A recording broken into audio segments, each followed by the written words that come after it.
La Comisión de Hacienda del Senado retomó este lunes la votación en particular del proyecto de reconstrucción nacional, entrando en una semana decisiva para su eventual despacho a sala. Sí, el debate legislativo llega tensionado tras el quiebre de las conversaciones entre el gobierno y la bancada del PPD debido a modificaciones en los impuestos corporativos para analizar los nudos de esta mega reforma, también temas laborales que están muy en boga. Conversamos a esta hora con el diputado del Partido Comunista, integrante de la Comisión de Trabajo, Luis Cuello. Diputado, bienvenido a Canal 24 Horas. ¿Cómo le va? Buen día. Muy buen día, Valentina, Andrés, muchas gracias por el contacto. Hola, diputado. Partamos por la mega reforma que vive estos días tan importantes ahí en el Senado. ¿Cómo ve el Partido Comunista la tramitación? ¿Cuál finalmente es la postura que van a tener ante esta mega reforma que ha vivido días también que han traído bastante tensión al interior de la oposición? Bueno, nosotros de un inicio hemos evaluado esta reforma tributaria como un elemento de política muy regresivo que va a significar un perjuicio enorme de largo plazo a la población y además un beneficio también muy significativo para grandes fortunas. Esta es una reforma, la hemos denominado ley de los superricos porque en definitiva lo que hace es que beneficia, que entrega un regalo tributario a las grandes fortunas de este país, que además pretende amarrarla por un lapso importante de tiempo a través de la invariabilidad y al mismo tiempo que está provocando un perjuicio a la población actualmente, dado que la reforma implica que el Estado va a dejar de recaudar mucho dinero y eso el gobierno está compensando mediante el ahorro fiscal desde ya, a través del plan de ajuste fiscal y también con la elaboración del próximo presupuesto. Entonces esto de todas maneras perjudica sin duda a los chilenos y además quiero decir que el gobierno en función de esta reforma ha adoptado medidas de ahorro fiscal que han significado otro perjuicio, por ejemplo el benzinazo. Todo ha estado dirigido en definitiva a financiar, a compensar esta reforma y eso ha traído efectos importantes en la economía como un encarecimiento del costo de la vida y al mismo tiempo también un frenazo en la economía desde el punto de vista que también por la vía de los recortes ha existido menor inversión y menor consumo de gobierno. Entonces todo esto ha tenido consecuencias económicas que son bastante desastrosas y que hoy día el gobierno pretende remediar con algunas medidas parche.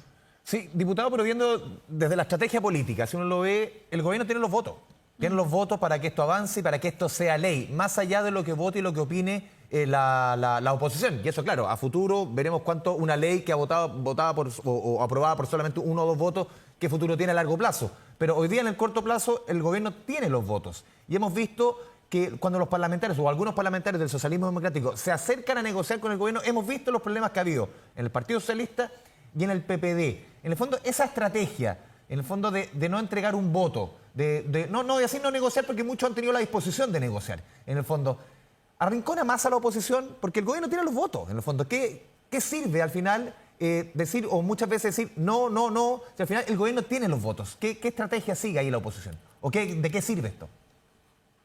Yo pienso que sirve mucho porque nosotros como oposición hemos tenido siempre el propósito de actuar de forma unitaria. Ciertamente han existido diferencias de opinión, pero en definitiva, cuando ha existido espacio para conversar, todos hemos conversado. Esta mesa que se formó en el Senado también, nuestra bancada de senadores y senadoras participó en la conversación. Sin embargo, acá el problema radica en que el gobierno es el que no quiere dialogar, porque uno puede dialogar, pero en el fondo sin hacer ninguna concesión, y acá el gobierno claramente ha hecho oídos sordos a todos los planteamientos de izquierda a derecha, en el fondo, respecto a las críticas a la mega reforma.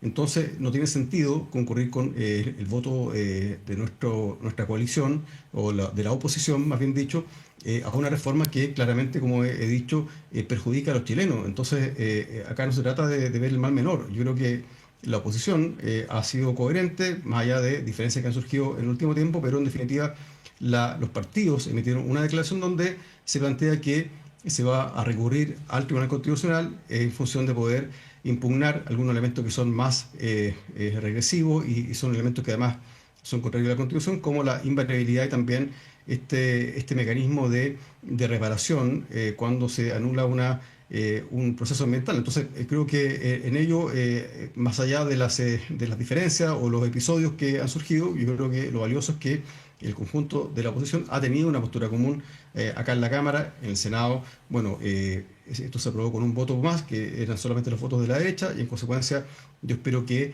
enseguida en adelante tengamos una postura que sea común, que sea unitaria y sobre todo que ponga en el centro cuál va a ser el efecto de esta reforma. O sea, el efecto que ya se siente ahora. Ahora mismo hay un efecto que es importante desde el punto de vista de la Diputado. calidad de vida de las personas.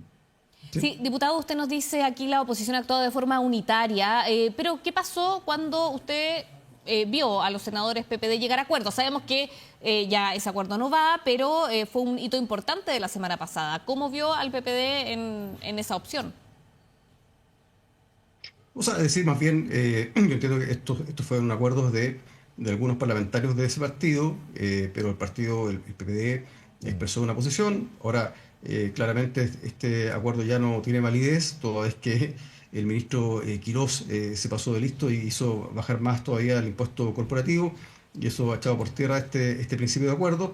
Pero lo importante es que finalmente han sido los partidos de oposición, más allá de opiniones particulares, que han podido concurrir a una misma mesa y somos partidos diferentes, pero tenemos también objetivos comunes y eso se ha expresado en esta postura frente a esta ley de superricos o también llamada mega reforma.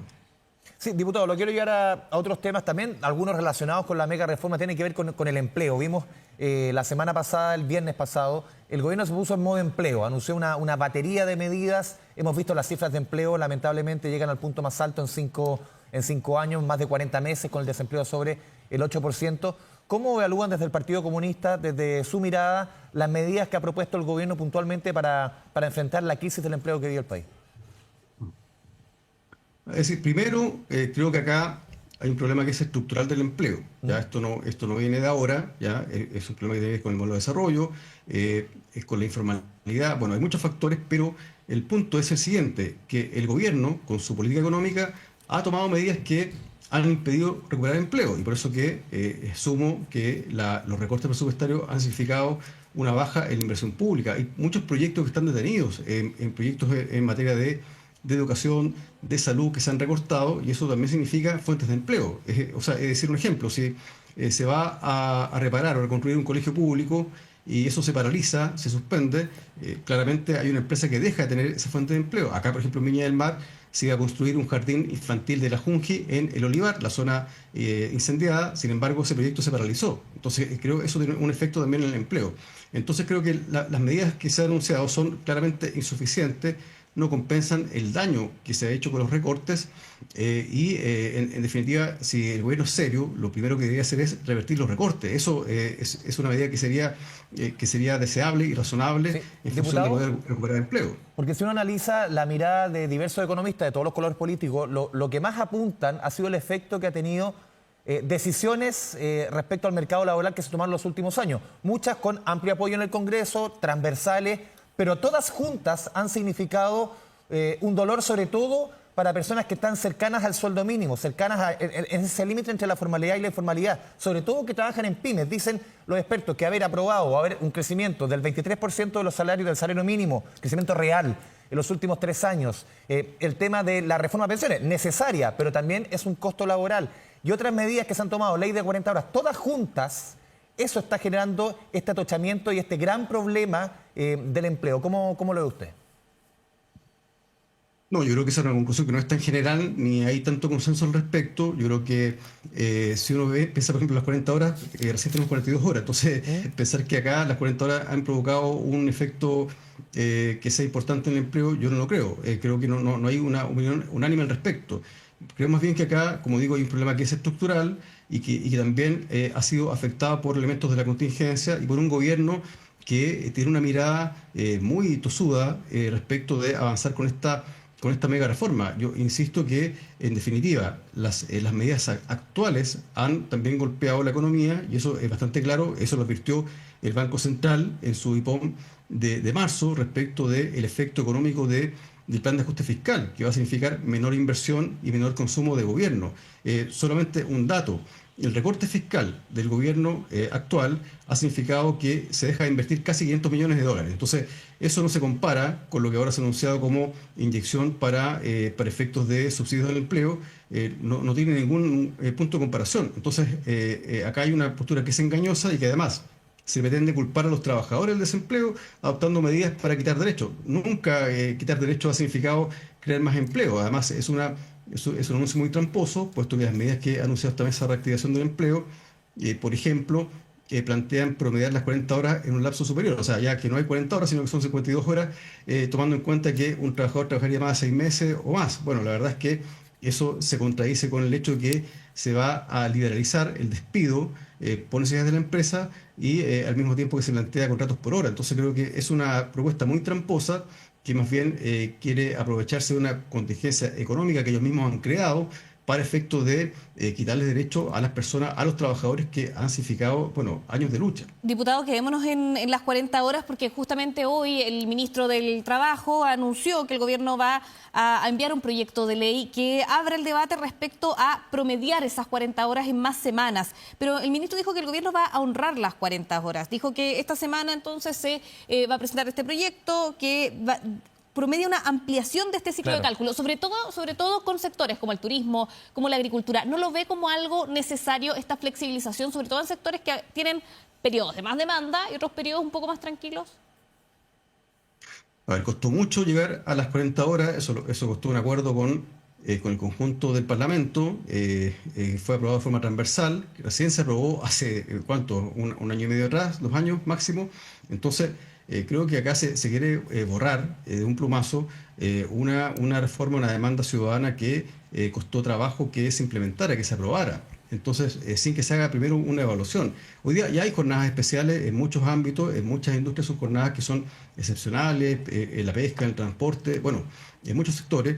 Entonces, hoy día pretender esto de ampliar el margen para sacar un cálculo de las 40 horas, creo que no tiene sentido, más bien es muy engañoso. O sea, ¿cómo se dice que no se va a tocar las 40 horas si en definitiva no son 40 horas? Hoy día ya se pueden trabajar 52 horas por la vía de las horas extras. Entonces, bueno, ¿por qué no se pagan horas extras? Entonces, yo creo que acá hay una, creo yo, me atrevería a decir que es una propuesta de mala fe para echar por tierra un proyecto que en campaña se prometió no tocar. Y yo creo que si el gobierno realmente quiere reactivar el empleo, eso no pasa por castigar a los trabajadores, eso pasa por tomar otro tipo de medidas. Nosotros, como bancada, vamos a proponer que se implemente un plan nacional de recuperación de la infraestructura de los colegios públicos, de los jardines públicos y también de la salud. Yo creo que eso es muy importante porque va a significar primero entregar mejores derechos a las personas, poner en el centro a los niños, a las niñas que se educan en la educación pública y también por esa vía crear más fuentes de empleo. Creo que eso es importante y muy concreto. Entonces, este camino de restringir, de volver poco menos que el sistema de fichas, me parece que es un camino equivocado y al respecto el ministro Daniel Mas hace poco afirmó que, por ejemplo, el contrato por horas da más libertad a los trabajadores. Eso es falso, falsedad absoluta.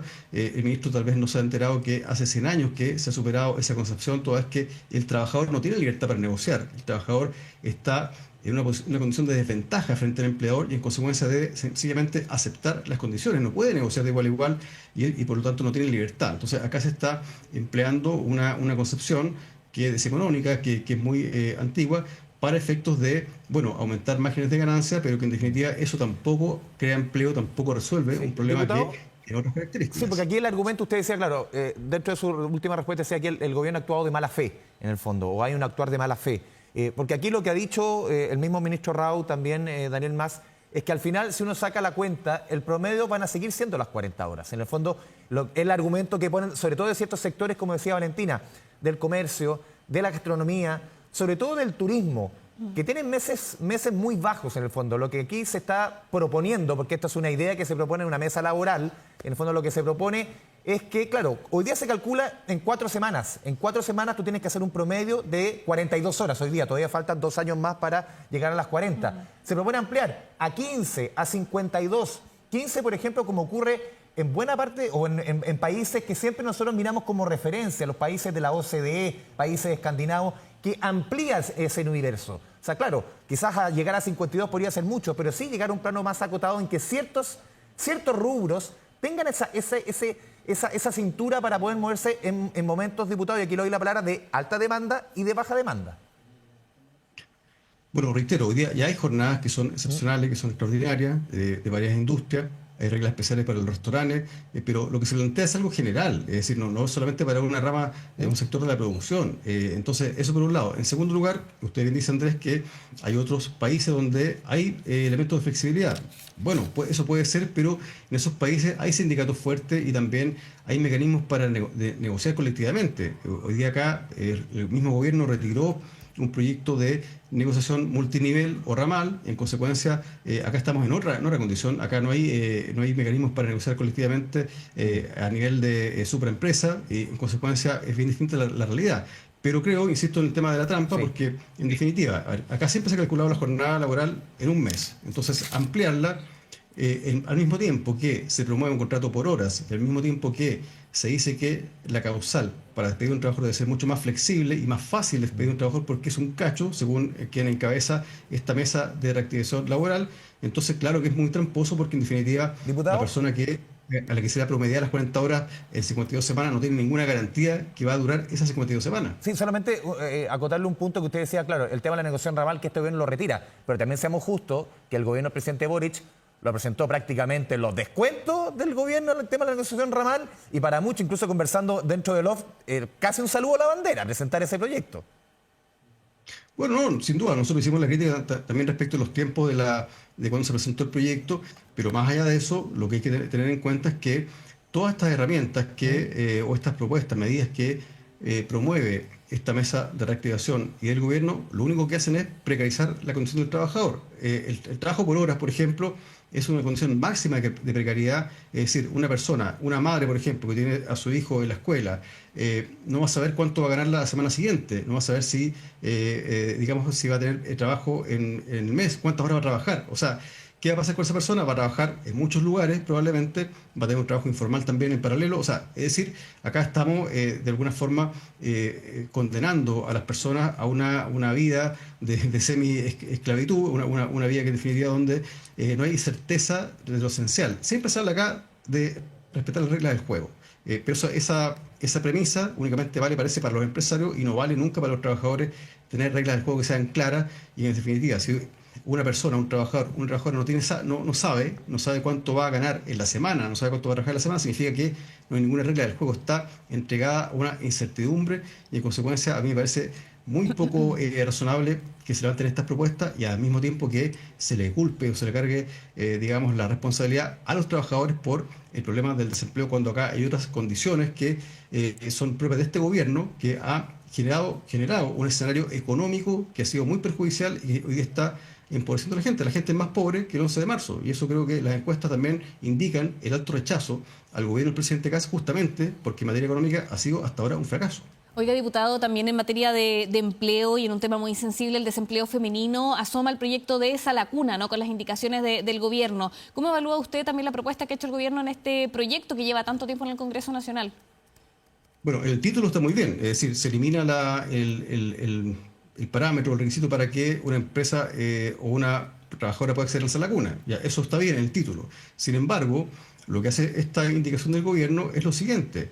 Primero, flexibiliza las condiciones para que un jardín infantil privado pueda acceder a un fondo que va a estar nutrido por recursos públicos, por el seguro de desempleo, que se despotencia, y en segundo lugar, tampoco potencia la educación pública inicial. Entonces la pregunta es ¿por qué en este contexto el gobierno no fortalece la educación pública inicial de Junji, de Integra, paraliza proyectos? He mencionado, por ejemplo, el proyecto del jardín infantil Esa Laguna del Olivar, que es la zona incendiada acá en Viña del Mar, que está paralizado. Entonces, si el gobierno tiene interés realmente en entregarse a la cura, bueno, potenciemos la educación pública inicial, pero no. Lo que quiere hacer el gobierno ahora es abrir un espacio de negocio distinto para los jardines públicos, para los jardines privados, ya que van a entregar un servicio de probablemente muy poca calidad, porque van a tener menos requisitos, y además usando fondos públicos. Entonces creo que la letra chica, más bien es letra grande, yo creo que hay que ver con mucha atención este proyecto de ley, porque además va a atentar sin duda contra los derechos de las personas que trabajan hoy día en Junji Integra. Esto es una amenaza a los puestos laborales y también es una amenaza a los niños y niñas que van a recibir un servicio de muy mala calidad, una calidad cuestionable, que no va a estar resguardada ni fiscalizada. Entonces, yo creo que acá también hay una posición muy engañosa con un título que suena muy bonito, pero que en definitiva presenta serios riesgos para las personas, para los niños y niñas, y también que es una amenaza muy frontal a la educación pública inicial, que hoy mismo, a esta hora, está siendo recortada y desfinanciada. Sí, diputado, por último, ¿cuál es su mirada respecto a otro punto? Porque la agenda laboral del gobierno, o por lo menos su propuesta, ha sido bien amplia, respecto al tema de la indemnización por años de servicio. Lo que quiere cambiar el gobierno es la propuesta, por lo menos que al ministro le hace sentido, que es hacer un sistema hoy día más parecido al que sucede o al que aplica en nuestro país, con las trabajadoras de casa particular, en vez de una cotización, o sea, en el fondo es una indemnización a todo evento, que en promedio debe ser 3, 4 meses, no 11 meses como lo que ocurre hoy día como tope. Hoy día cerca de 1 de cada 7 trabajadores podría calificar hoy día para esos 11 meses, o lleva más de 11 años en una empresa. ¿Cómo ve usted esa propuesta que plantea o que le hace sentido al gobierno, que ha sido propuesta también desde sectores empresariales respecto a cambios en este sistema de indemnización? Bueno, primero, me parece que el enfoque es bastante cuestionable, porque lo que se plantea como enfoque es que acá debe ser más barato despedir a una persona. Eso es lo que ha planteado la mesa de reactivación, es decir, que baje el costo laboral de despedir a una persona. Por esa vía, ellos dicen, se va a contratar más. Yo realmente lo dudo. En segundo lugar, esto significa la supresión de un derecho, de una garantía que el movimiento sindical ha logrado en el tiempo. Y en tercer lugar, creo que se está nuevamente apostando porque los trabajadores financien su propia reparación. Porque en definitiva esta cotización, que es similar a lo que bien usted dice, Andrés, hoy día opera con las trabajadoras de casa particular, va a venir de cuenta del trabajador y en consecuencia opera la misma lógica que con la sala cuna. Pero aquí solamente un punto, diputado. Aquí lo que se propone es un 4% más o menos del mismo sistema, pero que venga del empleador. Es más o menos la propuesta que se ha puesto arriba de la mesa, y es a todo evento, que ese es el argumento también que propone el gobierno, es decir, distinto a lo de ahora, que es solamente cuando se despide por necesidad de la empresa. Sí, mire, respecto a los números, yo entiendo que no hay una propuesta todavía acabada, Sí. pero bueno, usted me indica que sí. Ahora, más allá de los números, yo creo lo siguiente, que acá en definitiva, hoy día hay muchos trabajadores que llevan más de un año trabajando y que tienen derecho al mes por año, y en consecuencia esto lo ven también como una amenaza de pérdida de un derecho. Yo creo que eso es importante tenerlo en cuenta. Y además, habían otras vías, ¿por qué no? Por ejemplo, se fortalece el seguro de desempleo. Entonces, esto es muy contradictorio. Entonces, se plantea esta propuesta y en paralelo se desfinancia el seguro de desempleo para financiar un derecho que es la sala cuna. Entonces, creo que acá hay muchas contradicciones. No sé si esto está bien pensado o no, porque en definitiva no cuadra por ningún lado esta propuesta, y más bien se inscribe en una misma lógica que es la que expresó muy gráficamente el presidente de la Comisión de Reactivación del Empleo, el señor Bravo, en torno a que acá estamos hablando de un cacho del cual hay que desprenderse. Bien, diputado Luis Cuello, integrante de la Comisión de Trabajo, gracias por esta conversación con Canal 24 Horas. Gracias, diputado. Buena jornada. Muchas gracias. Buen día.